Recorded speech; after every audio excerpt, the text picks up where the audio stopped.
Ei, será que é necessário esperar 30 anos para lançar a continuação de um filme? Ou será que é necessário falar 3 palavrinhas mágicas para que o problema seja resolvido? Não, nada disso. Se você gosta de um filme de fantasia, mistério, uma pitada ali de terror e elementos góticos, fica aí que esse filme é pra você. Porque hoje a gente vai falar sobre Os Fantasmas Ainda Se Divertem. Roda a vinheta.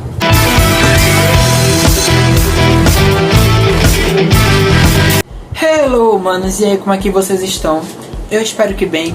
Me chamo Fabian e sejam bem-vindos para mais um vídeo aqui no canal.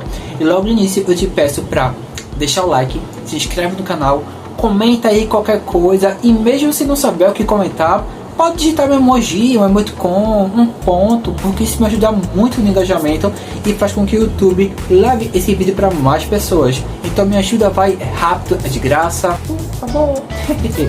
Bom, sem mais delongas, hoje a gente vai falar sobre Os Fantasmas Ainda Se Divertem, ou Beetlejuice, lançado nesse ano de 2024, dirigido pelo Tim Burton e roteirizado por Max Millar e Alfred Gough. Esses dois roteiristas também trabalharam em Wandinha, assim como o próprio Tim Burton. E a Jenna Ortega, mas vou falar sobre ela mais na frente. E do que se trata esse filme? Bom, anos depois que se passou o primeiro filme, a Lydia Deetz, que é protagonizada pela Winona Ryder, ela que virou médium, tem um programa de televisão que apresenta com relação à mediunidade e conhece um cara escroto que claramente está explorando esse lado dela para conseguir mais fama e dinheiro. Só que ela não superou os traumas que aconteceu lá no primeiro filme. De vez em quando ela viu o Beetlejuice e tal.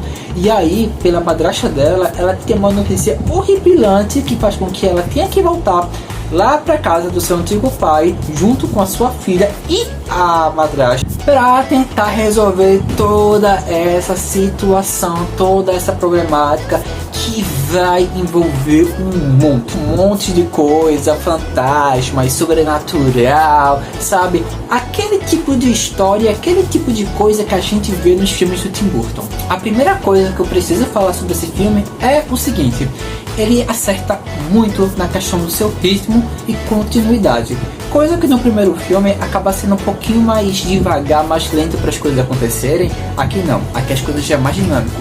Então, por exemplo, a gente é introduzida pela protagonista, que era adolescente do primeiro filme, aqui já é uma mãe.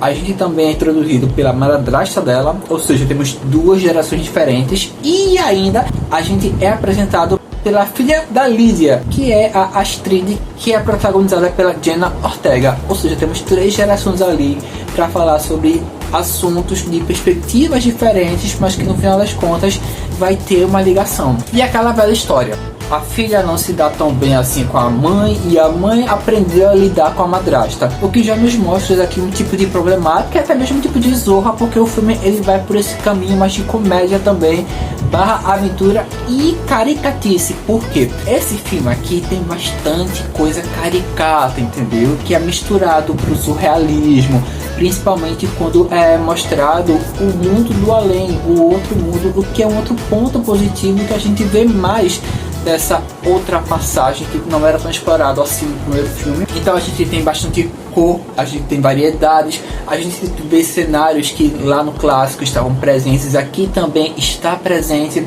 Aqui também a gente vê elementos novos sendo colocados, assim como personagens novos também sendo colocados. A parte da memória afetiva, esse filme consegue traduzir e apresentar para uma nova geração de uma forma muito bem fixa, uma forma muito bem concisa, uma forma muito bem forte, porque ele trabalha com elementos atuais, porém trabalha com elementos lá do filme antecessor que também são características do Tim Burton. Você olha para esse filme, você assiste, você sabe que é um filme do Tim Burton porque tem elementos dele ali a todo momento, a todo tempo. O filme tem uma dinâmica boa para falar sobre aventura, para a gente falar um pouco sobre comédia, para falar um pouco sobre terror, que eu não consideraria terror, mas tem uma parte mais obscura assim.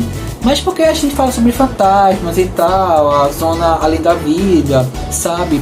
Tem elementos góticos ali, então puxa pra um lado assim de terror, mas é mais pra algo visual do que necessariamente gênero, consegue compreender? Então o filme ele acerta muito em questão de contar a história, questão de dinamismo, questão de misturar o antigo com o novo e apresentar esse filme, assim como esse universo, para uma geração nova e abraçando a geração antiga. Gente, eu tô gravando à noite porque é mais tranquilo pra mim, é mais silêncio, eu consigo gravar mais na paz.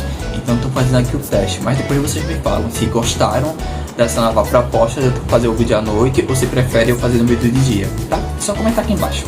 Bom, eu vou falar sobre alguns personagens, porque tem personagem pra dedéu, então segura, eu tô com minha colinha bem aqui e bora começar. A gente vai começar pelo Michael Keaton, que ele faz o Beetlejuice, ou então Besouro Suco, e aqui é aquela coisa canastrona, aquela coisa caricata, mas que tá num ponto, porque o filme ele pede disso, ele pede pra você trabalhar essa questão do caricato, você crescer com um certo tipo ali de limite, mas o filme ele pede disso, porque a gente tá falando de um universo, de uma história que beira ali do surrealismo.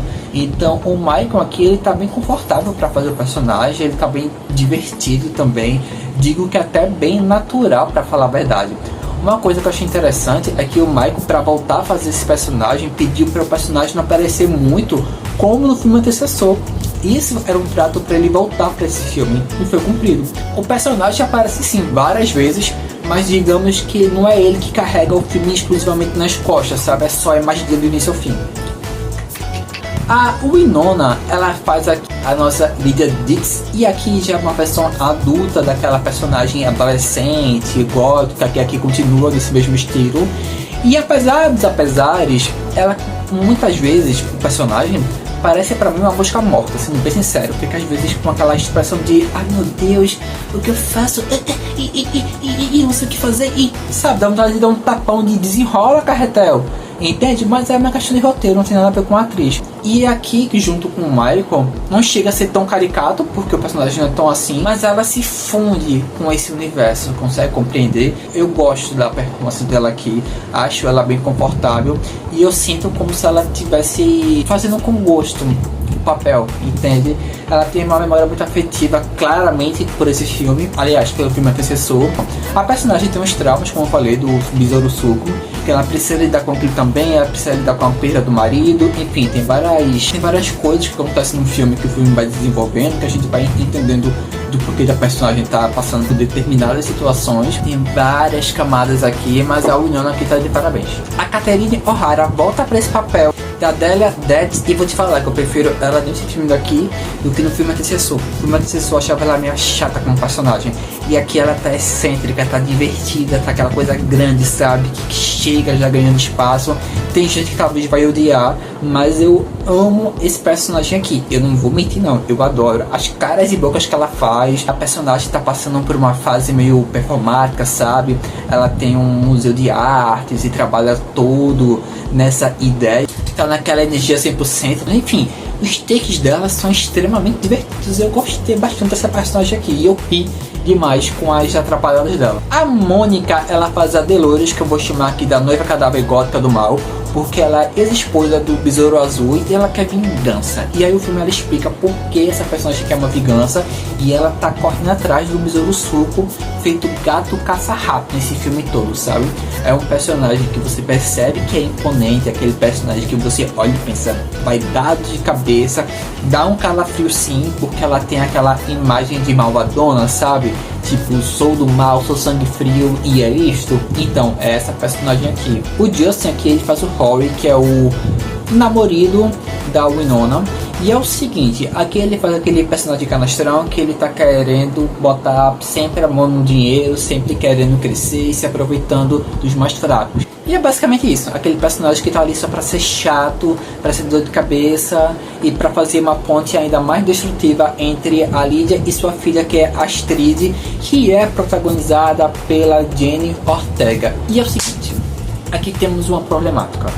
Porque o filme aqui, ele tem uma pegada mais surrealista, um pouco caricata, e os personagens têm momentos que sabem crescer e sabem se fundir para aquele universo. Não é tão um filme que é para ser levado tão a sério, consegue compreender. Ele tem uma característica própria.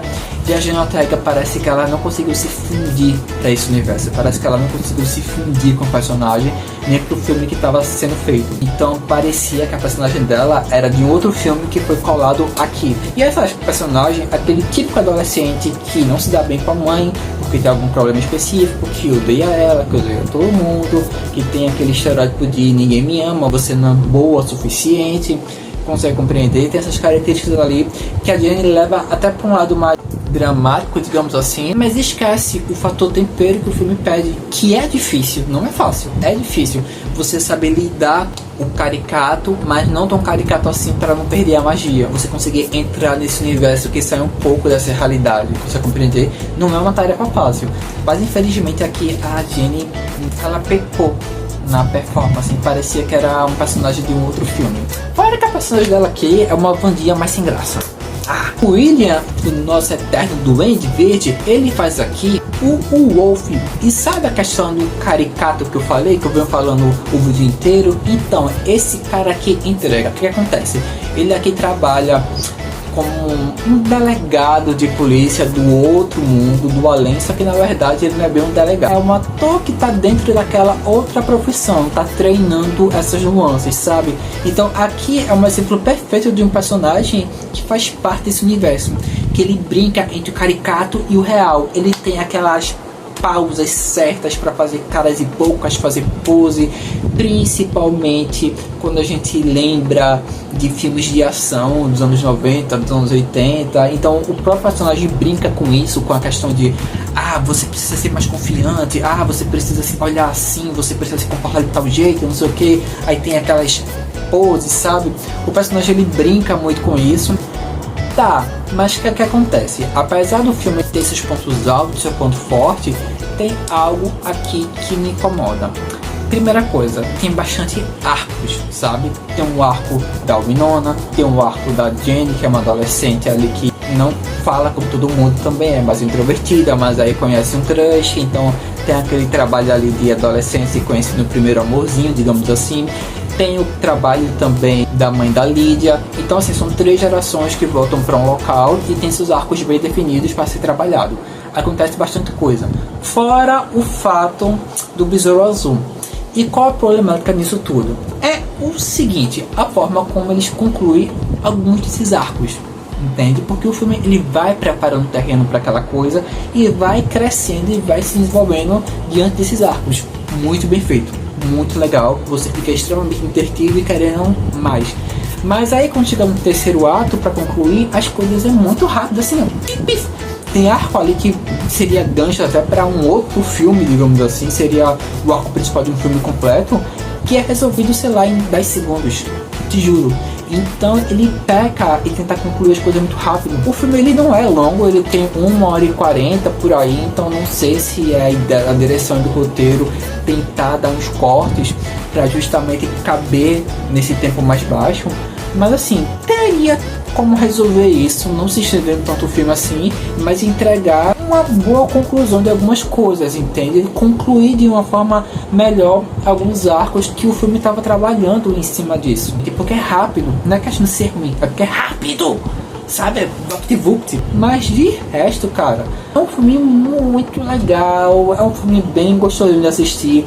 Tem algumas cenas meio nojentas, tá? Se você tiver um campo visual mais sensível, então vou deixar aqui logo avisado. Os fantasmas ainda se divertem, ou Beetlejuice 2. Ele é um filme que consegue apresentar para a nova geração o que foi seu antecessor se apresentou para aquela geração. Ele consegue apresentar esse novo universo, consegue apresentar personagens divertidos, legais, que você consegue ter um tipo de conexão, ao mesmo tempo que abraça a memória afetiva dos fãs mais antigos. Então esse filme aqui foi uma boa canetada, foi uma boa carteirada, e na moral, eu queria ver muito mais dele. Não necessariamente dele em si, mas mais desse universo, entende? Não sei vocês, mas eu sou muito cachorrinho desse universo de Tim Burton. Mas é claro que essa é a minha opinião. E você já assistiu o primeiro filme, Os Fantasmas se Divertem? Já assistiu esse segundo? Comenta o que você achou. Comenta se você acha que eu não falei algo importante. Vamos bater um papo, bora conversar. E se você gostou desse vídeo, eu peço mais uma vez que deixe o like, se inscreve no canal, me segue nas redes sociais que eu vou deixar passando por aqui e na descrição do vídeo, porque lá eu posto sobre tudo e mais um pouco, podemos ser mais próximos, enfim, você vai gostar. Bom, pessoas, eu vou ficando por aí aqui, se cuidem, façam terapia, cuidado com o que vocês vão aprontar, hein? E fui!